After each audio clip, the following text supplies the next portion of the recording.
The space around Vega system had been quiet for millions of years. Then something massive tore through the fabric of hyperspace and arrived with a flash of blue light that could be seen from 3 star systems away. The dauntless horizon was 15 kilometers long and 3 kilometers wide. It looked like someone had taken a small city and wrapped it in gray metal armor. Huge gun barrels stuck out from its sides like the spines of some ancient beast. Red lights blinked along its hull and steam vented from hundreds of openings. The ship rotated slowly as it moved, its spinning sections creating artificial gravity for the people inside. Captain Hyun-woo stood on the bridge and watched the stars through the main window. He was a tall man with graying hair and steady hands. Behind him, dozens of crew members worked at their stations. Screens showed star maps, weapon status, and engine readings. The bridge was built like a fortress, with thick metal walls and backup systems for everything. "Sir, we have arrived at Vega system," said Navigation Officer Ki-tae. He was young and had joined the crew only 2 years ago. Like everyone on the ship, he wore a dark blue uniform with the Earth Federation symbol on his chest. Hyun-woo nodded. "Begin long-range scans. I want to know everything about this system before we move closer." Dae-yun sat at the communications station. She had short black hair and quick fingers that danced over her controls. "All scanning systems are active, Captain. We are sending out probe signals now." The dauntless horizon had been traveling for 6 months to reach this place. It was humanity's first trip beyond their home solar system. Earth's governments had spent 20 years building this ship after they discovered radio signals from deep space.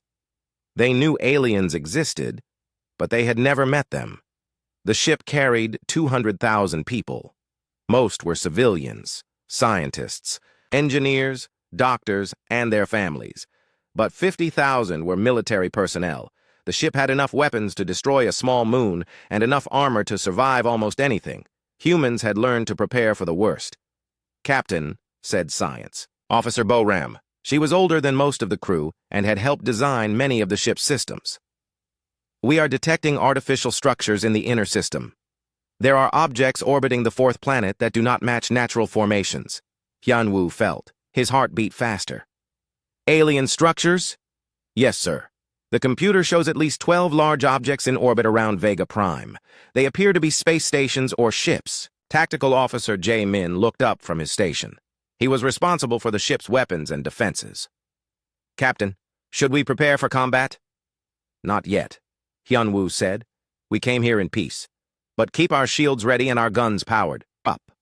Da-yun, can you send a peaceful greeting signal?" Da-yun's fingers moved over her controls. "I am broadcasting on all frequencies, Captain. The message says we are humans from Earth and we come in peace. We want to talk and learn about each other." The bridge was quiet except for the hum of machines and the soft beeping of computers. Everyone knew this was a historic moment. Humans were about to make contact with alien life for the first time. "Sir," said sensor operator Min-ho. He was looking at his screens with wide eyes. "Something is happening near the 4th planet. Multiple objects are moving toward us." "How many?" Hyun-woo asked. 20 contacts. They are small compared to us. Each one is maybe 200 meters long." Jae-min checked his weapon systems. "Captain, they are moving fast, much faster than our fighters. Their technology might be more advanced than ours." Hyun-woo walked to the main screen. It showed the alien ships as small dots moving through space. They left trails of light behind them like shooting stars. "What do you think, Boram? Are they coming to fight or to talk?" Boram studied her readings. "Their energy signatures are strange, Captain. Their ships seem to be made of crystal or some similar material. I do not detect heavy weapons or armor." "Maybe they do not need armor," said Jae-min. "Maybe their shields are so good that armor is not necessary." Da-eun turned around in her chair. "Captain, I am receiving a signal from the alien ships. It is not in any human language, but our computers are trying to translate it." "Put it on the main speakers," Hyun-woo ordered. Strange sounds filled the bridge. It was like music mixed with the sound of wind chimes. The computer worked to find patterns and meanings in the alien language. "Translation coming through now, Captain," Da-yun said. "The message says, 'Greetings, massive ones. We are the Vailani. We welcome you to our system, though we are surprised by the size of your vessel. Please state your intentions.'" Hyun-woo smiled. The aliens sounded peaceful. Send a reply, Da-Yun. Tell them we are humans from the planet Earth. We are explorers, and we want to meet other intelligent species. We mean no harm. Sending message now, sir. Engineer Tae-hyun entered the bridge. He was covered in grease and sweat from working in the engine rooms. Captain, our arrival created quite a shockwave when we dropped out of hyperspace. The alien ships detected it from very far away. They probably think we have incredibly powerful engines. Do we? Hyunwoo asked.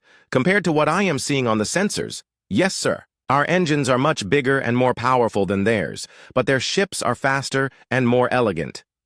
The alien ships came closer. Through the main screen, the crew could see them clearly now. They looked like they were made of crystal and light. They were beautiful, with smooth curves and no sharp edges. They moved through space like dancers, turning and spinning in perfect formation. They are so different from us, said Boram quietly. Look how graceful they are. Da-Yun received another message from the aliens. Captain, they are asking if we would like to meet in person. They want to send a small ship to dock with us. Hyunwoo thought for a moment. Tell them yes, but only one small ship. And tell them we will have security teams ready just in case. They are also asking about our ship, sir. They want to know how we built something so large and heavy. They say they have never seen a vessel like ours. Security Chief Sung-ho entered the bridge. He was a big man with scars on his hands from years of military service. Captain, my teams are ready. We will escort the aliens to Meeting Room Alpha. It is our most secure location. Good. But remember, Sung-ho, these might be our first alien friends. Treat them with respect. Yes, sir. The alien ship that approached was tiny compared to the dauntless horizon. It was only 50 meters long and looked like it was made of blue crystal. It moved without any visible engines and made no sound as it docked with the human ship. Contact achieved, announced Docking Officer Yoon Seo. The alien vessel has attached to Docking Bay 7. They are requesting permission to come aboard. Hyunwoo straightened his uniform. Grant permission, and open a channel to the meeting room. I want to hear this conversation. 3 aliens came aboard the human ship. They were tall and thin, with pale blue skin that seemed to glow softly. They wore robes that looked like they were made of the same crystal material as their ships. Their faces were peaceful, but their large eyes showed surprise when they saw the inside of the human vessel. The meeting room was built like everything else on the ship, strong, practical, and ready for trouble. The walls were thick metal. The chairs were bolted to the floor, and security cameras watched from every corner. The lead alien spoke, and the computer translated its words. I am Veltara, commander of the Vailani fleet. We greet you, humans of Earth. But we must ask, why do you travel in such a massive construction? Are you a military force? Ambassador In Young, who had been chosen to speak for humanity, smiled. We are explorers, Veltara. Our ship is large because we brought many people on this journey. We also brought supplies, equipment, and everything we need to survive far from home. But the weapons, Veltara said. We can see hundreds of weapon ports on your vessel. And the armor. Why do you need such heavy protection? Space is dangerous, In Young explained. We prepare for problems before they happen.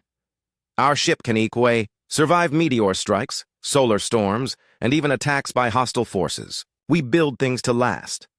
Veltara looked confused. We do not understand this philosophy. Why use so much material and energy when efficient solutions exist? Our ships use minimal resources and cause no waste. Different approaches, In Young said. We believe in having backup systems for our backup systems. If one thing breaks, we have 2 more that can do the same job. The aliens talked among themselves in their musical language. Finally, Veltara spoke again.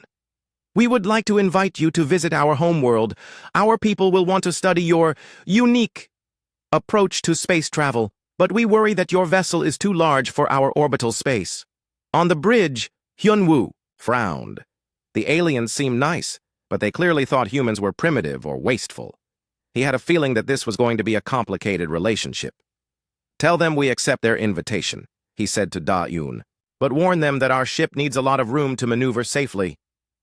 The first contact between humans and aliens had begun. Neither species knew yet how much they would need each other in the dark times ahead. The journey to the Vailani homeworld took 3 days. The alien ships moved like graceful birds through space, while the dauntless horizon followed like a giant metal whale.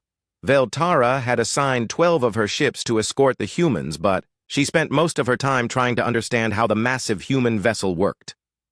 Their ship uses more energy in 1 hour than our entire fleet uses in a month, Veltara told her science officer Zindal. They stood on the bridge of their flagship, watching the human vessel through crystal windows. How do they gather so much power? Zindal studied the readings on his instruments. They have 12 fusion reactors, Commander. Each one is larger than our entire ship, and they use the energy for everything: weapons, shields, life support, artificial gravity, manufacturing. They even have backup reactors for their backup reactors. Wasteful, said another Villani officer. Why build so many systems when one efficient design could do the same work? Veltara was not so sure. She had been a fleet commander for 30 years and had seen many different species in the galaxy. Most built ships like the Vailani did, elegant, efficient, and beautiful. But none of those ships could survive the kind of damage that the human vessel seemed designed to handle. The Vailani had evolved on a world with low gravity and abundant crystal formations. Their technology used harmonic frequencies and crystal matrices to control energy. Their ships were grown rather than built, shaped from living crystal that responded to their thoughts and emotions. They were fast, beautiful, and highly efficient, but they were also fragile. On the dauntless horizon, Chief Science Officer Bo Ram was having similar thoughts about the aliens. She stood in the main observation deck, watching the Vailani ships dance through space. Human families had gathered to see the alien vessels, and children pressed their faces against the thick windows.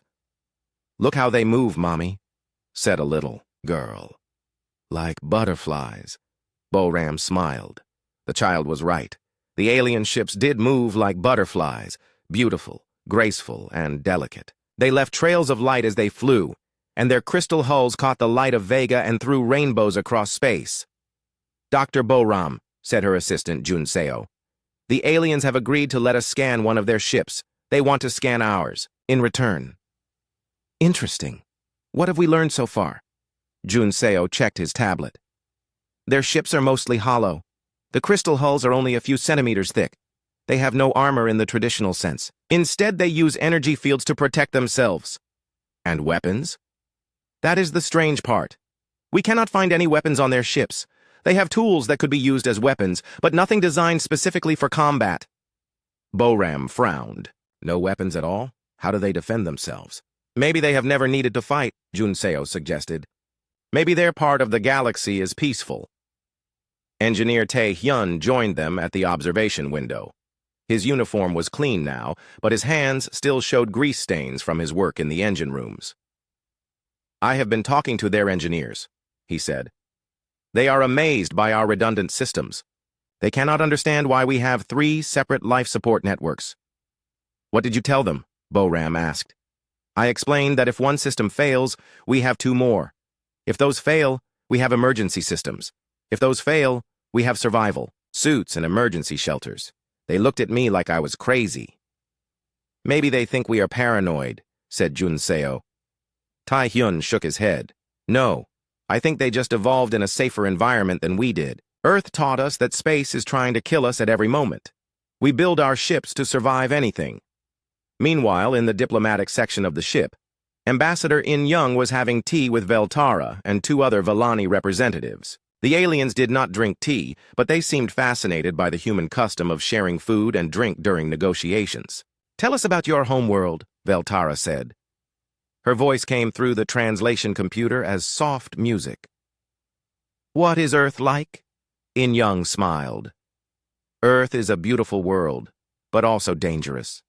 We have storms that can destroy cities, earthquakes that split the ground, and volcanoes that throw fire into the sky. The oceans are vast and deep, and space around our planet is full of rocks and ice that could strike us at any time." "How terrible," said one of the other aliens, Lir-Esh. "How do your people survive in such a harsh place?" "We learned to build strong things," In-young explained. Our houses can survive storms. Our cities can survive earthquakes. Our ships can survive almost anything space can throw at them. We learned that if you want to survive, you must be prepared for the worst. Veltara exchanged looks with her companions. Our world is different. Lysara Prime has no storms, no earthquakes, no dangerous weather. The crystals that grow on our world provide all the energy we need. We learn to live in harmony with our environment, not to fight against it. That sounds wonderful, In-Young said. But what happens when you face something truly dangerous? Something that wants to destroy you? We have never faced such a thing, Lirash admitted. The species in our part of the galaxy are all peaceful. We trade with each other and share knowledge. War is unknown to us. In-Young felt a chill run down her spine. She had studied human history and knew that peace was rare and precious. You have never had wars? Never fought for resources or territory? Never, Veltara said. Why would we fight when cooperation is so much more efficient? Later. That day, Captain Hyunwoo called a meeting of his senior officers. They gathered in the main conference room, a secure space deep inside the ship where important decisions were made. What do we know about these aliens? Hyunwoo asked.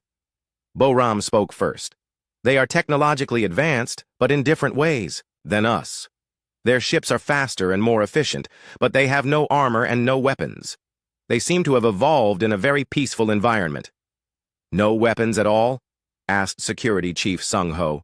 How is that possible? They have tools that could be used as weapons, Boram explained, but nothing designed specifically for combat. It appears they have never needed to fight.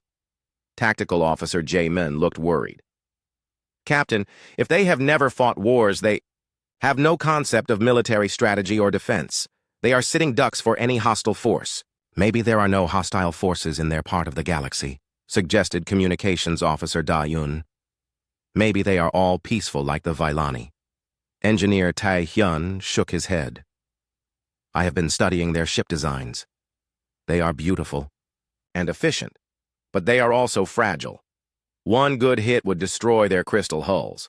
They rely entirely on not being hit. And their energy fields? Hyunwoo asked. Impressive, but designed to deflect natural hazards like cosmic radiation and micrometeors. They would not stop a deliberate attack with real weapons. Ambassador In-Young leaned forward. There is something else, Captain.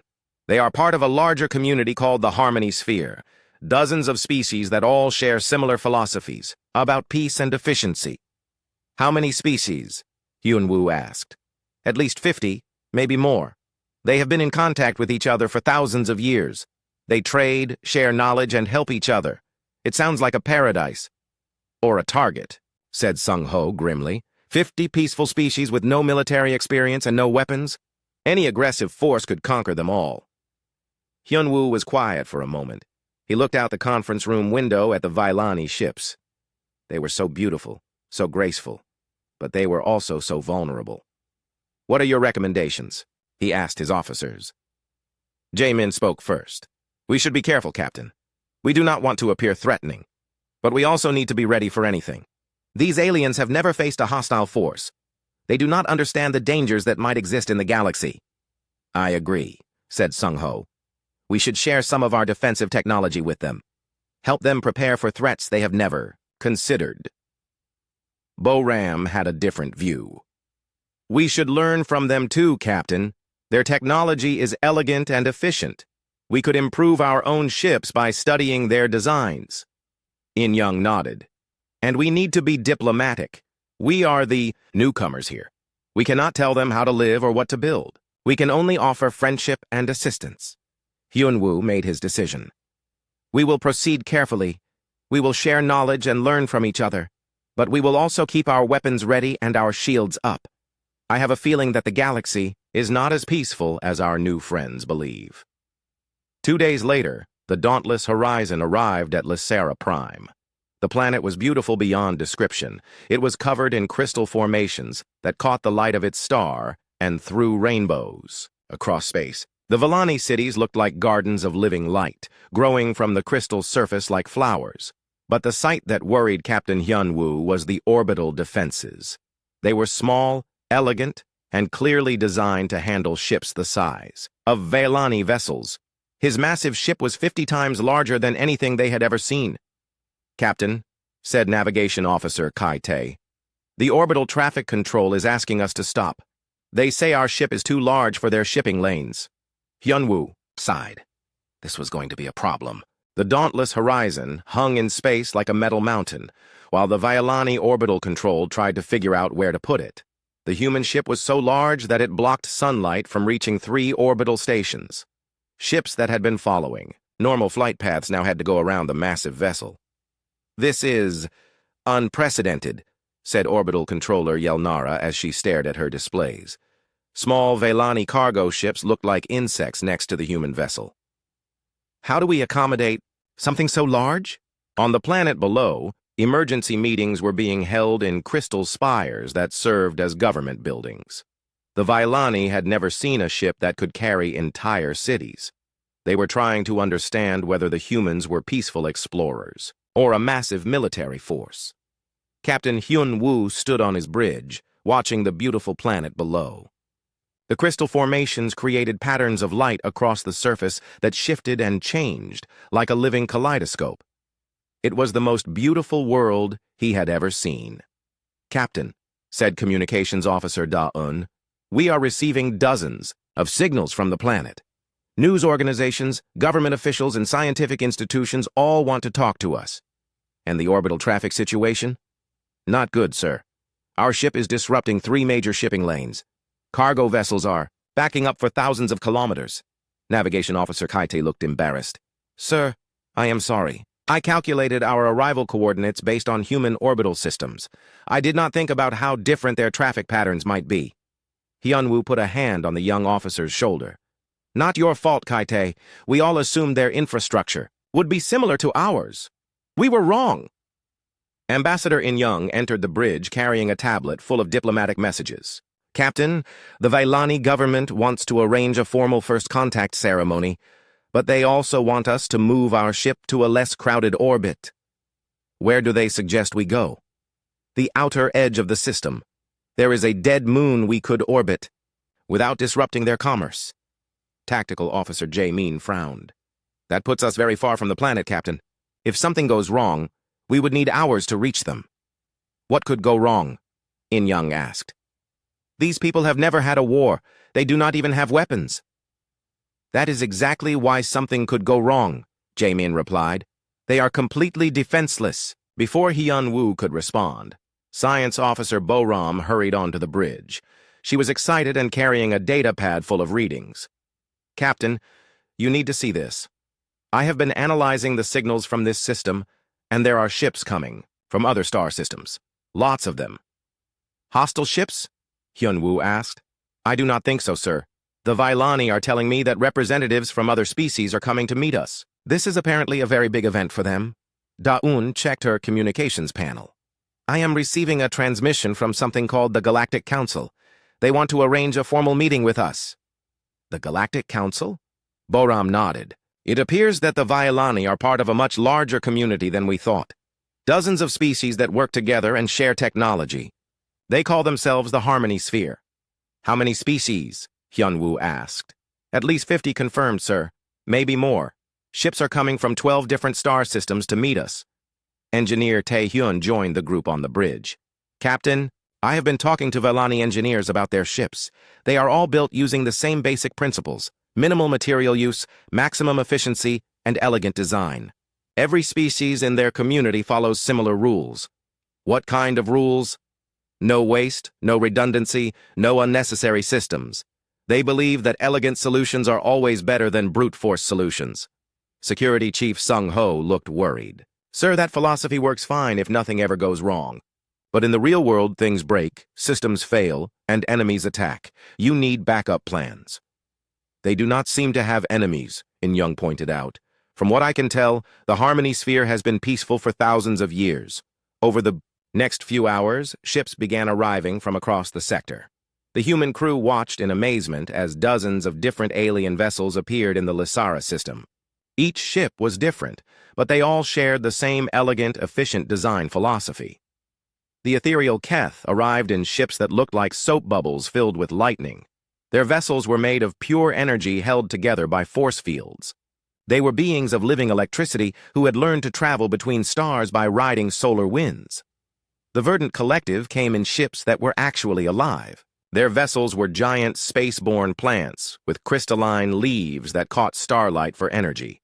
The plant ships grew and changed shape as they moved, constantly adapting to the conditions around them. The resonance builders arrived in ships, made of singing crystal that hummed with harmonic frequencies. Their technology used sound waves to manipulate matter and energy. Their ships moved by creating vibrations in space itself. Each species was unique, but they all built ships that were beautiful, efficient, and small. The largest vessel in the alien fleet was barely 300 meters long. The dauntless horizon was 50 times larger than anything they had ever seen. "Captain," said sensor operator Minho, "I am detecting more ships jumping into the system. This is turning into quite a gathering." Xenobiologist Mi Jin was studying the incoming ships with great interest. "Captain, I am seeing patterns in how these species build their technology. They all evolved on worlds with abundant energy or rare materials. They learned to do more with less because they never faced real scarcity." "What do you mean?" "Look at the ethereal Keth. They live on energy, so they build ships from energy. The Verdant Collective evolved on a garden world, so they grow their ships like plants.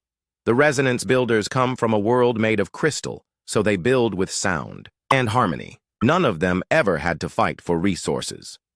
Tactical Officer Min was studying the alien ships with a military eye. "Captain, none of these vessels have significant weapons or armor. They are all built for speed, efficiency, and beauty. But in a real fight, they would be helpless." "Maybe they have never needed to fight," suggested Da Yun. "Or maybe," said Sung Ho grimly, "they have never survived long enough to learn how to fight." The formal meeting was arranged for the next day. The Galactic Council would convene in a massive crystal amphitheater that grew from an asteroid near the planet. Representatives from 57 species would attend to meet the humans for the first time.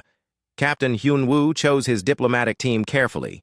Ambassador In Young would lead the talks, supported by Science Officer Bo Ram and Xenobiologist Mi Jin. Security Chief Sung Ho would provide protection, but his men would carry only defensive weapons. "Remember," Hyun Woo told his team, "we are the newcomers here. These species have been working together for thousands of years. We need to learn their customs and show respect for their achievements." "What if they ask us to change our ship design?" asked Bo Ram. "What if they want us to build smaller, more efficient vessels like theirs?" "Then we politely explain why we build the way we do," Hyun Woo replied. "Our ships reflect our history and our environment. We come from a dangerous world in a dangerous part of space. We build for survival, not just for beauty." The next morning, a Vailani transport ship came to collect the human diplomatic team. The ship was a work of art, made of blue crystal, that sang softly as it moved through space. But it was also tiny, barely large enough to carry 20 people. "How do they transport large groups?" asked Mi Jin as they flew toward the asteroid amphitheater. "They do not," explained their Vailani pilot, Mordain. "We believe that small groups make better decisions than large groups. Most of our meetings involve only a few individuals." "But you are gathering 57 species today," pointed out In Young. "Yes, and it is causing many problems. We have never had such a large meeting before. We had to grow a special amphitheater just for this occasion." The amphitheater was beautiful beyond description. It looked like a flower made of crystal and light, growing from the surface of a small asteroid. Each species had their own section designed to accommodate their specific needs. The energy beings had fields of pure light to inhabit. The plant ships had soil and water where they could take root. The crystal builders had resonance chambers that amplified their harmonic communications. The humans were given a section with atmosphere and gravity suitable for their biology.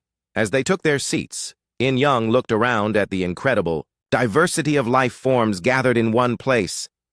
"Amazing," whispered Bo Ram. "Look at them all. So many different ways of life. So many different approaches to technology and society." The meeting began with formal introductions. Each species presented their achievements and their contributions to the harmony sphere. The humans listened in wonder as they heard about technologies that seemed like magic. Ships that traveled faster than light by singing to space itself. Computers made of living crystal that could think and feel. Energy beings who could survive in the vacuum of space without protection. When it was humanity's turn to speak, In Young stood up and addressed the assembly. We are humans from the planet Earth. We come in peace, seeking friendship and knowledge. We are honored to meet so many wonderful species. A representative of the ethereal Keth spoke first. Its voice was like the sound of wind through. 3 weeks had passed since the great meeting at the Crystal Amphitheater. The dauntless Horizon had moved to a safer orbit around Lysara Prime's outer moon, where it would not disrupt the delicate traffic patterns of the Harmony Sphere. Captain Hyunwoo had sent small teams to visit different alien worlds while hosting representatives from dozens of species aboard his ship. The cultural exchange was going well, but there were still misunderstandings. The aliens could not comprehend why humans needed so many backup systems, while the humans worried about how vulnerable the elegant alien ships seemed to be. On this particular morning, Science Officer Boram was in her laboratory studying crystal samples from the resonance builders when alarms began sounding throughout the ship. She dropped her tools and ran toward the bridge. "What is happening?" she asked as she entered the command center. "Long-range sensors are detecting something at the edge of the system," replied Sensor Operator Minho. "Multiple contacts approaching from Galactic Rim direction." Captain Hyunwoo stood at the main display, studying the sensor readings. "How many contacts?" "Difficult to say, sir. At least 50, maybe more. They are still very far away, but they are moving fast and they are large." Communications Officer Da-un checked her systems. "Captain, I am receiving emergency signals from Velani Orbital Control. They are asking us what those contacts are." "We do not know yet," Hyunwoo replied. "Keep scanning. I want to know everything about those ships before they get here." Tactical. Officer Jae-min was already running battle analysis programs. "Captain, the approaching ships are much larger than anything in the Harmony Sphere fleet. Each one appears to be several kilometers long.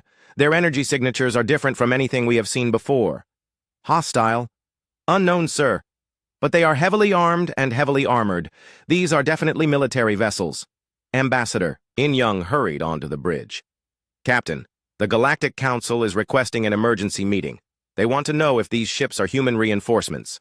"Tell them no," Hyunwoo ordered. "These ships are not from Earth. We have no other vessels in this part of the galaxy." Engineer Tae-hyun arrived with a grim expression on his face. "Captain, I have been analyzing the sensor data. Those ships are built for one purpose: destruction. They have weapons that could crack planets and armor that could survive a nuclear explosion." "Who are they?" "I do not know, sir. But I know what they are. They are war machines." Over the next few hours, more information came in from the long-range sensors. The approaching fleet consisted of 63 massive vessels, each one built like a flying fortress. They moved in perfect formation and showed no interest in communicating with anyone. Veltara contacted the dauntless Horizon with panic in her musical voice. "Captain Hyunwoo, our historians have found records of these ships. They belong to something called the Devourers." "What are the Devourers?" Hyunwoo asked. "An ancient mechanical species that consumes entire worlds for raw materials. They appeared at the edge of our galaxy thousands of years ago and have been slowly working their way inward. We thought they were just legends." Science Officer Boram felt ice form in her stomach. "How many worlds have they destroyed?" "According to our records, they have consumed over 300 star systems, billions of lives lost, entire civilizations erased. How did the galaxy defend against them?" There was a long pause before Veltara answered. "We did not defend. We ran. We hid. We hoped they would not find us." On the bridge of the Dauntless Horizon, the human officers exchanged grim looks. The beautiful, peaceful Harmony Sphere had survived by running away from threats instead of fighting them. "Captain," said strategic analyst Haijin as she entered the bridge with a tablet full of data, "I have been studying the historical records that the Vailani shared with us. The Devourer pattern is always the same. They arrive at a star system, destroy all defenses, strip the planets of useful materials, and move on to the next target."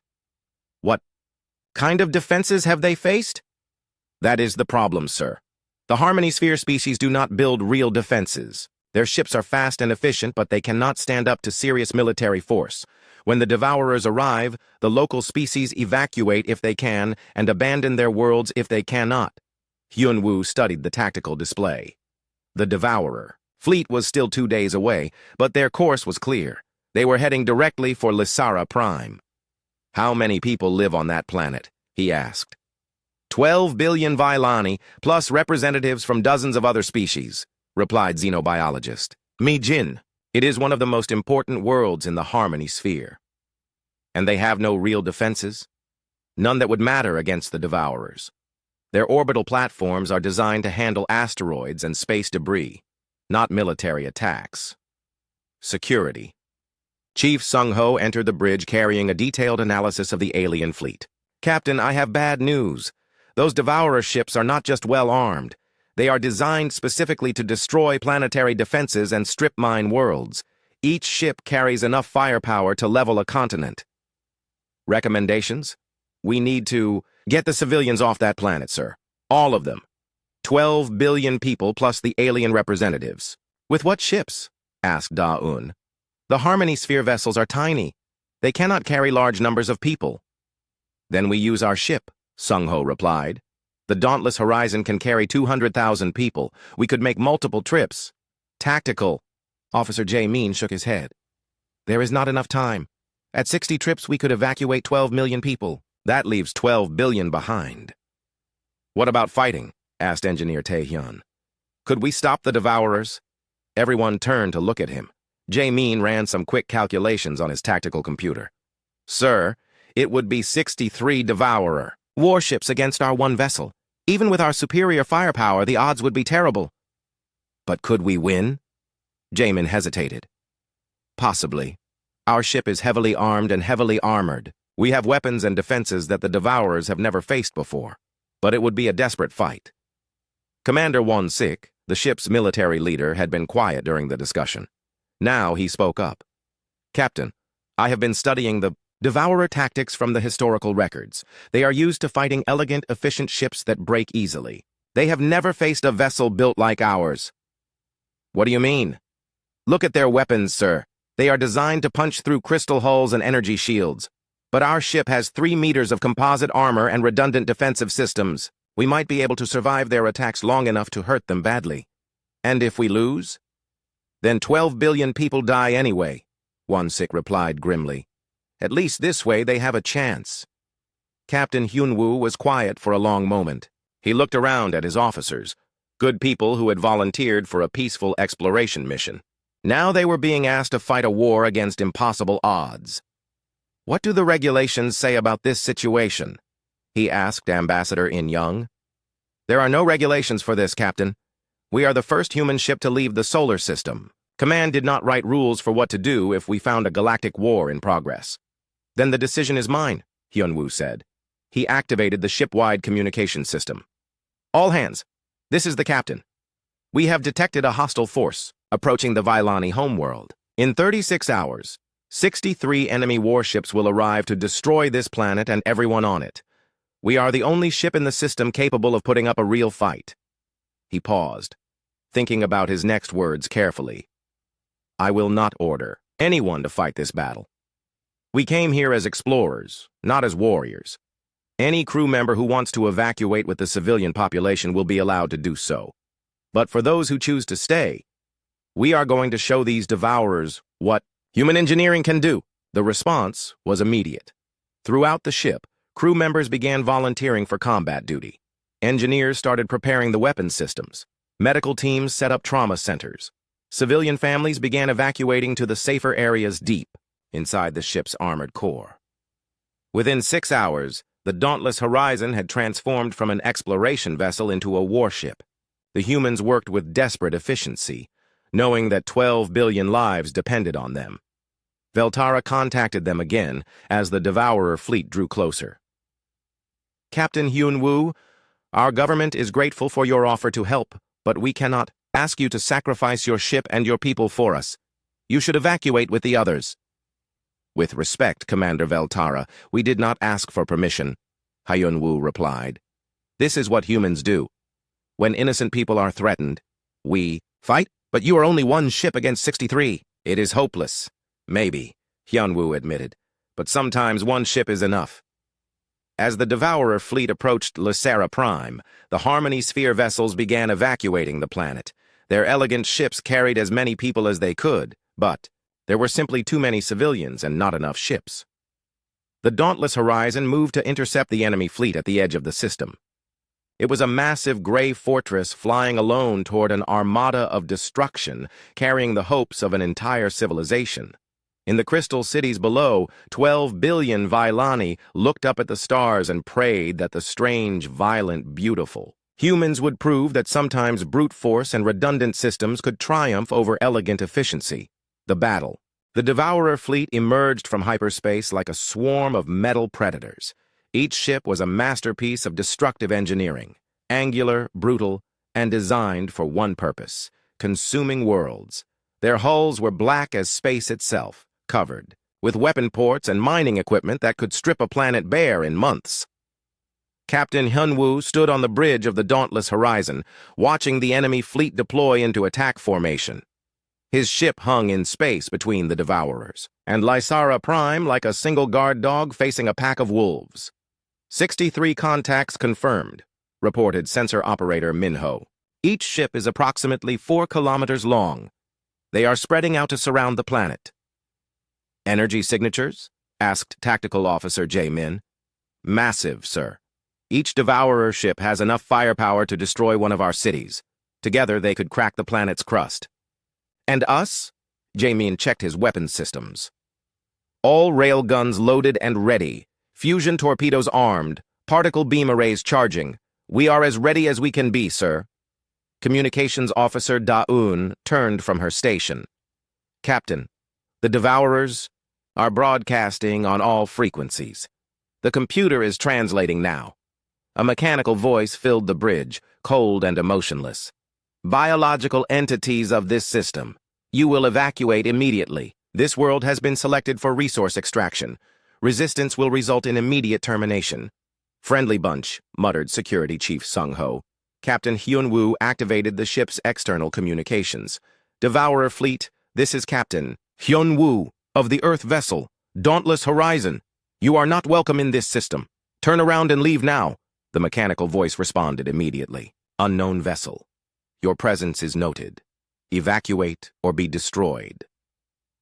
Negative. We will defend this world and its people. There was a pause. Then the voice returned, with what might have been curiosity. Your vessel is large for a biological construct. However, you are one ship against 63. Your destruction is mathematically certain. Maybe, Hyun-woo replied, but you will have to work for it. The first shots came from the Devourer flagship, massive energy beams that could have vaporized any ship in the Harmony Sphere fleet. They struck the Dauntless Horizon shields in brilliant flashes of light. Shields holding at 92%, reported Chief Engineer Tae-hyun. Minor power fluctuations in Sectors 7 and 12, but all systems operational. The Devourers had expected their opening salvo to destroy the human ship instantly. Instead, it had barely scratched the paint. The mechanical minds aboard the enemy vessels recalculated their threat assessment. Return fire, ordered Captain Hyun-woo. Chief Gunner Do-hyun had been waiting for this moment. The Dauntless Horizon's main railguns spoke with the voice of thunder, hurling projectiles at significant fractions of light speed. The tungsten steel slugs punched through the lead Devourer's hull like bullets through paper. The enemy ship staggered as massive holes appeared in its armor. Internal explosions lit up its hull as critical systems failed. For the first time in centuries, a Devourer ship had taken serious damage. Direct hit on target Alpha, reported Do-hyun with satisfaction.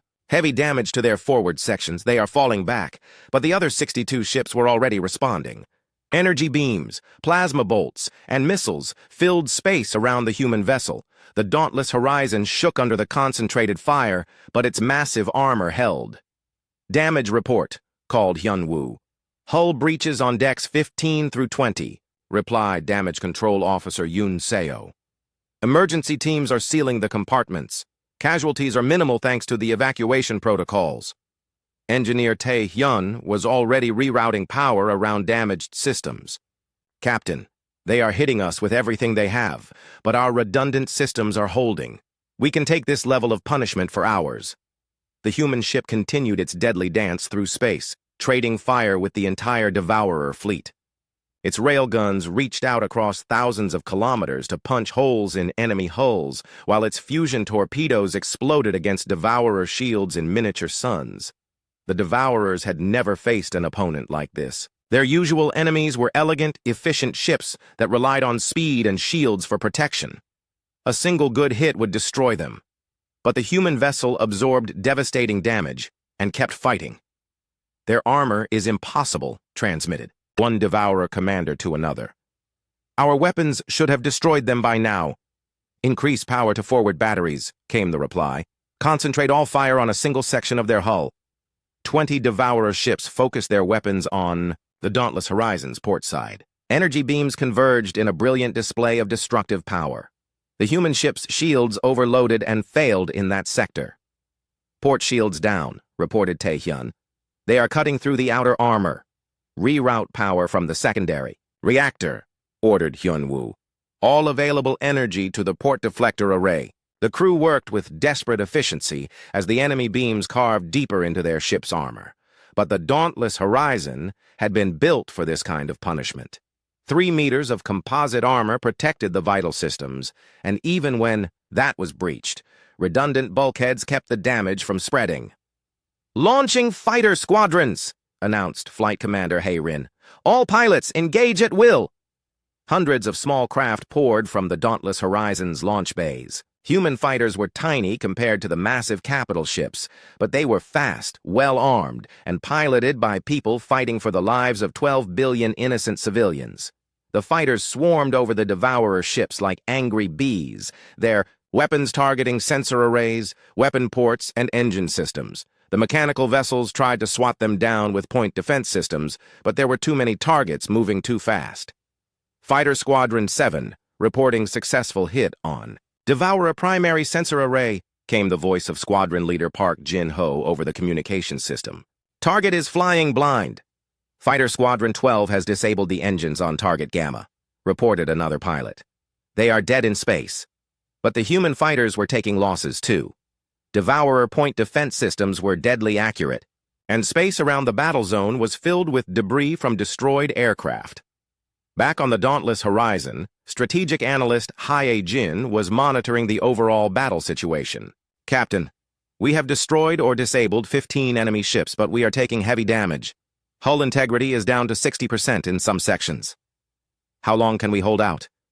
At this rate of damage, maybe 2 more hours. But sir, the evacuation. Ships are reporting that they have saved 8 billion people so far. They need more time to get the rest." Hyun-woo made his decision. "All ships, fall back to defensive positions around the planet. We will make our stand there." The Dauntless Horizon limped toward Lysera Prime, trailing atmosphere from dozens of hull breaches. Behind it, the remaining Devourer ships followed like hungry sharks scenting blood. The human ship took position in high orbit above the crystal cities, its massive bulk casting shadows across the planet's surface. Below, 4 billion Violani waited in their homes, knowing that their fate depended on the strange aliens who had come to help them. "This is it," announced Captain Hyun-woo to his crew.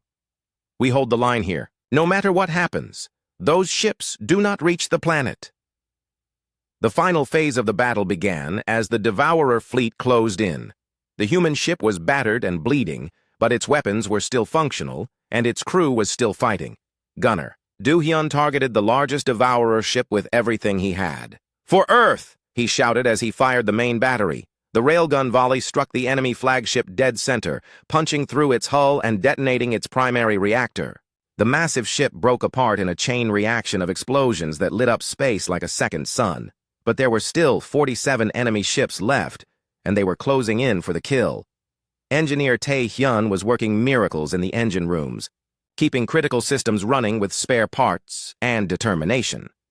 "Captain, I am reading massive power buildups in the remaining Devourer ships. They are preparing for a final assault." "All hands brace for impact," ordered Hyun-woo.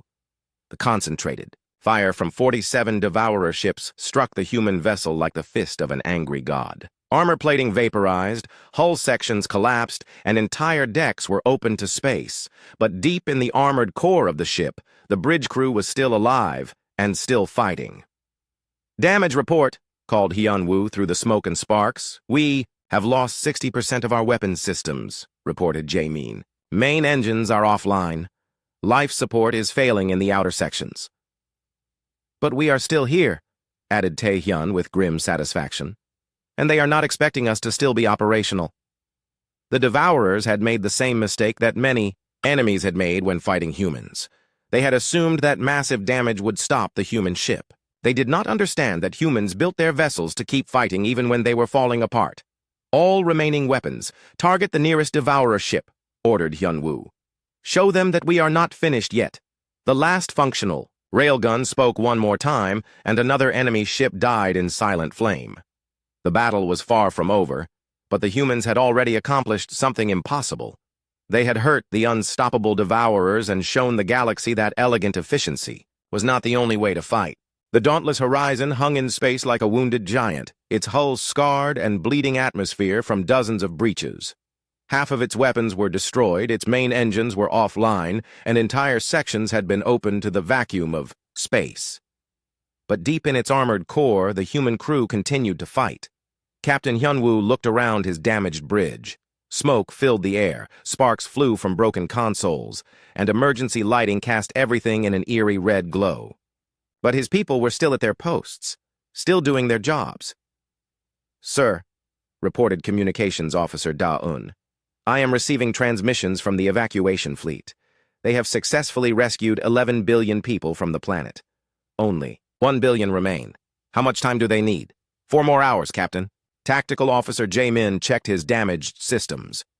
"Sir, we have 3 railguns still operational and maybe a dozen fusion torpedoes. The Devourers have 46 ships left. They are regrouping for a final attack." Captain Hyun-woo activated the ship-wide communication system. "All hands, this is the captain. We have held the line for 6 hours against impossible odds. In that time, we have saved 11 billion lives. We need to hold for 4 more hours to save the rest." He paused, looking out at the enemy fleet gathering in space before them. "I know our ship is damaged. I know we are outnumbered. But I also know that we are human beings, and human beings do not abandon innocent people to die." Throughout the ship, the crew responded with renewed determination.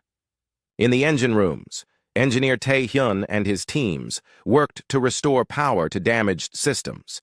In the weapon bays, Gunner Do-hyun prepared their remaining armaments for the final battle. In the medical centers, doctors and nurses treated the wounded while preparing for more casualties. But something unexpected was happening in space around them. Ships were arriving from across the Harmony Sphere, not to evacuate, but to fight. Veltara's voice came over the communications system, filled with an emotion that the translation computers had never heard from a Vailani before. Anger. "Captain Hyun-woo, this is Commander Veltara. We are coming to assist you. Commander, with respect, your ships are not built for this kind of combat. You will be destroyed." "Perhaps," Veltara replied, "but the humans are right. Sometimes you must fight for what is important, even if the odds are bad." 20 Vailani ships moved to join the human vessel, their crystal hulls gleaming in the light of Lysara's star. They were followed by vessels from a dozen other species, energy beings in their force field ships, plant creatures in their living vessels, crystal builders in their harmonic craft. None of these ships were designed for war. They had no heavy armor, no massive weapons, no redundant systems. But they had pilots who were tired of running, tired of hiding, tired of watching worlds die while they evacuated. The Devourer fleet resumed its attack, expecting to finish off the crippled human ship quickly. Instead, they found themselves facing a swarm of smaller vessels that darted between their formations like angry insects. The alien ships could not hurt the Devourers with direct attacks, but they could be annoying. Vailani crystal ships used. their harmonic technology to disrupt devourer communications. Ethereal Keth energy beings interfered with enemy targeting systems. Verdant collective plant ships released clouds of organic matter that clogged devourer sensors. They are not trying to destroy the enemy ships, observed Science Officer Boram with wonder. They are trying to help us by making the devourers less effective. It is working, reported Jamin. The enemy formation is breaking up. They cannot coordinate their attacks properly with all that interference. The dauntless Horizon took advantage of the confusion to strike back. Its remaining railguns reached out to punch holes in devourer hulls, while its last fusion torpedoes turned enemy ships into brief stars. But the real change was happening in the minds of the Harmony Sphere species. For thousands of years, they had believed that efficiency and elegance were the highest virtues. They had built beautiful ships and peaceful societies, but they had also made themselves helpless against real threats. Now they were learning a different lesson from the humans. Sometimes survival required more than efficiency. Sometimes you needed redundancy, armor, weapons, and the willingness to fight for what mattered. "Captain," said Ambassador In Young from her station, "I am receiving messages from across the Harmony Sphere. Other fleets are mobilizing. They want to help." "How many ships?" "Thousands, sir. Maybe tens of thousands. The entire galaxy is waking up." The battle around Lysara Prime became a turning point in galactic history. As more Harmony Sphere ships arrived, the Devourers found themselves facing something they had never encountered before: organized resistance. Engineer Tae Hyun managed to restore partial power to the Dauntless Horizon's engines. "Captain, I can give you maneuvering power. Not much, but enough to change position." "Do it. Take us closer to the enemy flagship." The human ship limped through space toward the largest Devourer vessel, using the alien ships as cover. The enemy commander seemed to realize what the humans were planning, because the mechanical voice came over the communications again. "Human vessel. Your resistance is illogical. You cannot defeat us." "Maybe not," replied Captain Hyunwoo. "But we can hurt you badly enough that you will think twice before attacking peaceful worlds again." "We do not think. We consume. It is our purpose." "Then, your purpose ends here." The Dauntless Horizon closed to point-blank range with the Devourer flagship and unleashed everything it had left. Railgun rounds punched through the enemy hull at such close range that they barely had time to accelerate. Fusion torpedoes exploded against the flagship's armor in brilliant flashes. The Devourer ship staggered under the assault, its hull cracking like an eggshell. Internal explosions rippled through its structure as critical systems failed. But the enemy ship was not finished. Its main weapon powered up for a final shot that would destroy the human vessel at point-blank range. That was when the Harmony Sphere ships struck. Dozens of them crashed into the Devourer flagship at maximum speed, their elegant hulls shattering against its armor. They could not penetrate the enemy's defenses, but they could disrupt its weapon systems. The Devourer's main gun misfired, its energy beam going wide and striking one of its own escort vessels instead of the human ship. "Now!" shouted Hyunwoo. The Dauntless Horizon's last railgun fired one final shot. The tungsten steel slug punched through the damaged sections of the flagship's hull and detonated its main reactor. The explosion lit up space for thousands of kilometers. When the light faded, the Devourer flagship was gone, and its remaining ships were in disarray. Without their command vessel, the mechanical minds of the Devourer fleet could not coordinate properly. They found themselves facing an enemy they did not understand, a mix of human brutality and alien creativity that defied their programming. One by one, the remaining Devourer ships began to withdraw. They had come to consume a defenseless world and instead found a galaxy ready to fight back. As the enemy fleet retreated into hyperspace, the survivors gathered around the crippled Dauntless Horizon. The human ship was barely holding together, but it was still alive, still protecting the planet below. "Final evacuation ships are leaving the surface," reported Dayun. "All 12 billion Vailani have been saved." Captain Hyunwoo slumped in his command chair, exhausted but victorious. Around him, his crew worked to assess the damage and tend to the wounded. They had accomplished the impossible. They had stopped the unstoppable Devourers. But the real victory was happening across the galaxy. From thousands of worlds, ships were launching with new purposes. The Harmony Sphere species were learning to build vessels that were both beautiful and strong, elegant and durable. Veltara's ship docked with the human vessel, and she came aboard to thank the crew personally. Her crystal form was damaged from the battle, but her spirit was unbroken. "Captain Hyunwoo," she said, "we owe you a debt that can never be repaid. You have shown us that there is more than one way to survive in the universe." "We all learned something today," Hyunwoo replied. "Your people taught us that technology can be beautiful and efficient. We taught you that sometimes you need armor and weapons too. Together we might build something better than either of us could create alone." Over the following months, the galaxy began to change. Human engineers worked with Velani crystal shapers to design new kinds of ships, vessels that combined human durability with alien elegance. The ethereal Keth learned to build energy shields that could stop physical attacks as well as radiation. The Verdant Collective grew armor plates from living wood that was stronger than steel. Construction began on joint defense stations throughout the Harmony Sphere. These were not the elegant, efficient structures of the past, but massive fortresses that could protect entire star systems from threats like the Devourers. The Dauntless Horizon was repaired and upgraded with alien technology. Its crystal enhanced. Armor was stronger than ever, while its harmonic-tuned weapons could strike targets across impossible distances. It became the flagship of a new fleet, a mix of human and alien vessels working together to protect the galaxy. Captain Hyunwoo stood on his restored bridge, looking out at the fleet assembled around his ship. Human vessels, with their brutal efficiency, flew alongside Velani ships with their Krista.